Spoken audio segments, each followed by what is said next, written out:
The earliest time measurements were observations of cycles of the natural world, using patterns of changes from day to night and season to season to build calendars. More precise timekeeping, like sundials and mechanical clocks, eventually came along to put time in more convenient boxes. But what exactly is it that we're measuring? Is time something that physically exists? Or is it just in our heads? At first, the answer seems obvious. Of course time exists. It constantly unfolds all around us, and it's hard to imagine the universe without it. But our understanding of time started getting complicated thanks to Einstein. His theory of relativity tells us that time passes for everyone, but doesn't always pass at the same rate for people in different situations, like those traveling close to the speed of light, or orbiting a supermassive black hole. Einstein resolved the malleability of time by combining it with space to define space-time, which can bend but behaves in consistent, predictable ways. Einstein's theory seemed to confirm that time is woven into the very fabric of the universe. But there's a big question it didn't fully resolve. Why is it we can move through space in any direction, but through time in only one? No matter what we do, the past is always stubbornly behind us. This is called the arrow of time. When a drop of food coloring is dropped into a glass of water, we instinctively know that the coloring will drift out from the drop, eventually filling the glass. Imagine watching the opposite happen. Here, we'd recognize time as unfolding backwards. We live in a universe where the food coloring spreads out in the water, not a universe where it collects together. In physics, this is described by the second law of thermodynamics, which says that systems will gain disorder or entropy over time.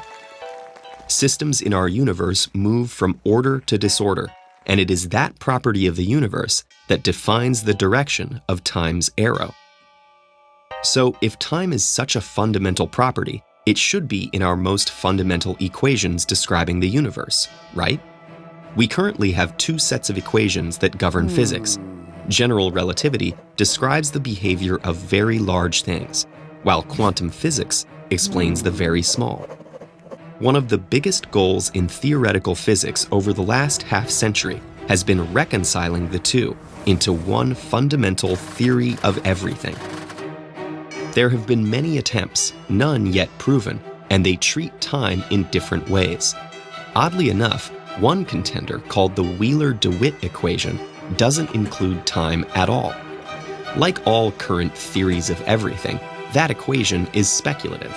But as a thought experiment, if it or a similarly time-starved equation turned out to be true, would that mean that time doesn't exist at the most fundamental level?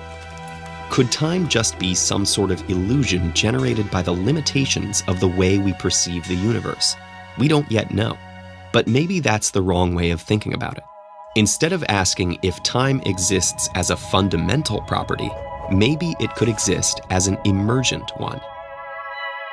Emergent properties are things that don't exist in individual pieces of a system, but do exist for the system as a whole. Each individual water molecule doesn't have a tide, but the whole ocean does. A movie creates change through time by using a series of still images that appear to have a fluid, continuous change between them. Flipping through the images fast enough, our brains perceive the passage of time from the sequence of still images. No individual frame of the movie changes or contains the passage of time, but it's a property that comes out of how the pieces are strung together. The movement is real, yet also an illusion. Could the physics of time somehow be a similar illusion? Physicists are still exploring these and other questions, so we're far from a complete explanation, at least for the moment.